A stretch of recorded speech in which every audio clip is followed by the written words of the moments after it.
신형 K3입니다. K3가 새로운 엔진하고 새로운 변속기를 들고 나왔습니다. 일명 스마트 스트림 파워트레인이라고 기아자동차는 얘기를 하고 있는데요. 과연 이 스마트 스트림, 특히 이 스마트 스트림 파워트레인을 통해서 연비를 절감시키고 높은 연비를 실현하게 했고 배기가스를 줄이는데 집중적으로 가장 그런 부분을 강화시킨 것으로 알고 있습니다. 따라서 이번에도 서울 강남 도심 주행 연비를 좀 한번 알아보고 얼마나 연비가 좋은지. 서울 주변의 고속도로 연비는 굉장히 좋은 걸로 나왔거든요. 시내 주행도 과연 얼마나 효율적으로 다 연비를 절감하면서 주행이 가능한지 한번 확인해 보도록 하겠습니다.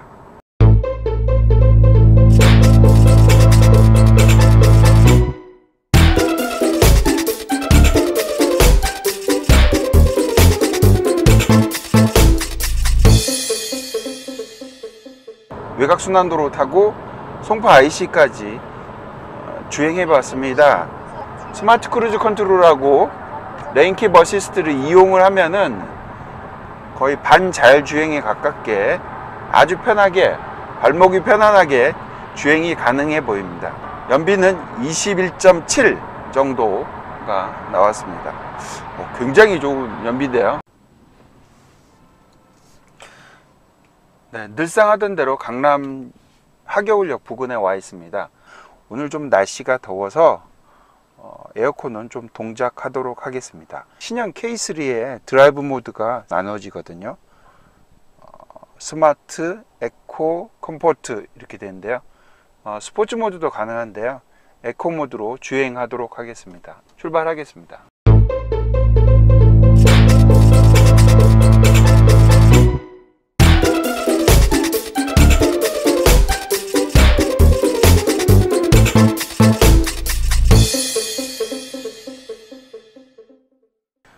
거의 마지막 지금 하겨울역 정도에 도착해 있는데요.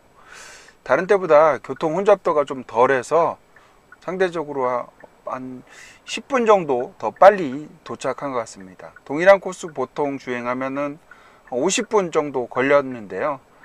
이번에는 좀 더 덜 걸릴 것으로 한 10분 정도 단축된 것으로 생각됩니다.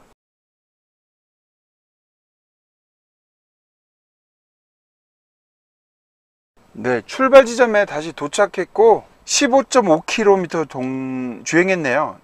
연비가 14.2 나왔고요. 38분 주행했습니다. 네, 기아자동차의 신형 K3 연비 이야기를 좀 해보고자 합니다. 이번 신형 K3는 2세대 K3인데요. 기아차는 초기에 포르테라는 이름으로 국내에 출시했지만 잠시 지나서 K 시리즈로 차명을 다 변경하게 됩니다. 그래서 1세대 K3가 출시하고 올해 2018년에 K3 2세대가 국내에 출시했습니다. K3 1세대하고 2세대하고 가장 큰 차이점은 바로 파워트레인입니다. 파워트레인이 이전에 엔진 배기량은 동일하게 1.6L 가솔린 엔진이 들어갔고요. 달라진 점은 예전 1세대에선 GDI, 즉 가솔린 다이렉트 인젝션 엔진이 들어갔고 이번 2세대에는 MPI에서 멀티포트 인젝팅 엔진이 들어갔습니다. 차이를 간단히 얘기해 볼 것 같으면은 GDI 엔진은 엔진 연소실에다가 직접적으로 연료를 바로 분사해 줍니다. 인젝터를 통해서 분사해 주기 때문에 인젝터가 하나가 되겠고요. 그리고 MPI 같은 경우는 이 경우는 아주 특이한 건데요. 현대기아차가 내놓은 스마트 스트림이라는 엔진 중에 하나인데요. 이 MPI 엔진은 포트가 2개입니다. 흡기 포트가 2개이고 거기에다가 인젝터도 2개가 되겠습니다. 이렇게 MPI 엔진을 쓰면서 인젝터를 2개 다는 경우는 거의 보기 힘든 경우가 되겠군요. 도요타, 포드 이런 데서도 인젝터를 2개 사용할 때는 다이렉트 인젝션하고 포트 인젝션 이렇게 각각 하나씩을 사용하게 됩니다.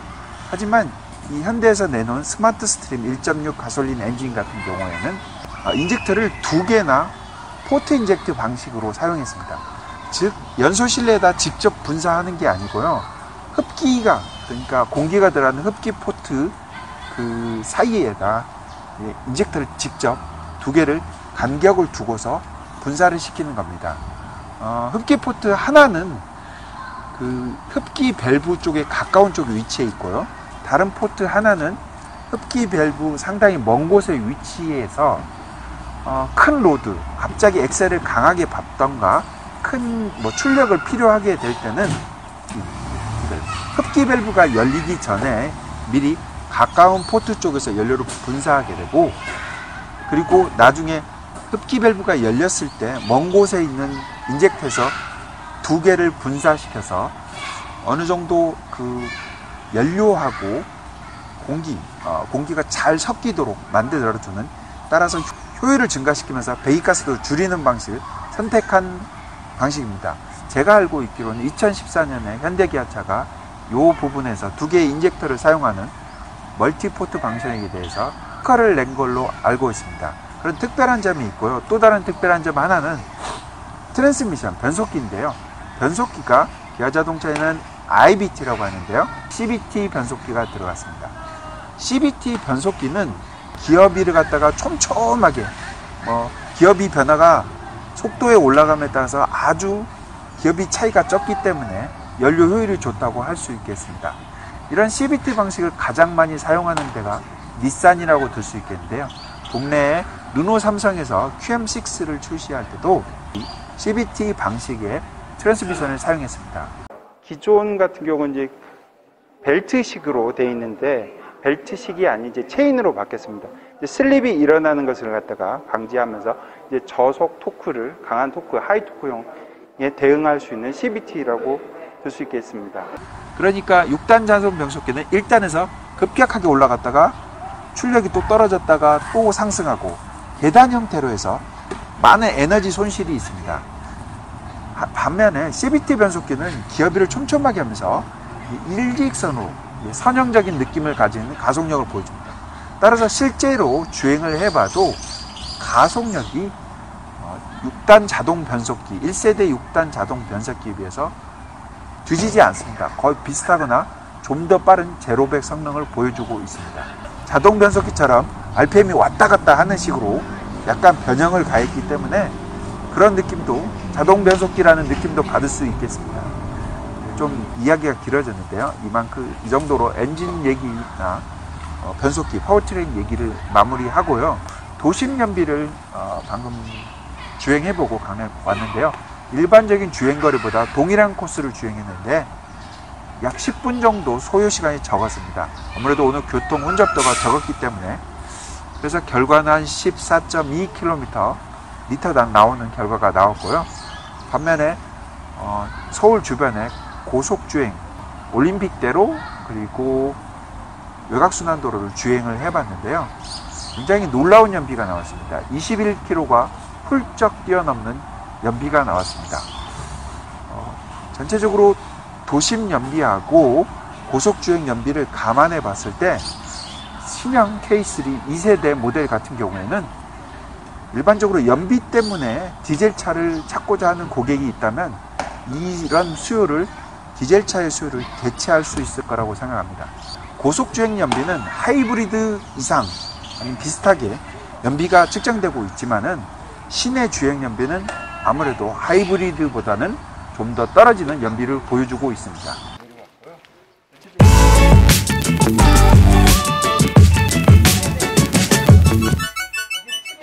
최상위 트림은 아니고요, 최하위 트림에서 조금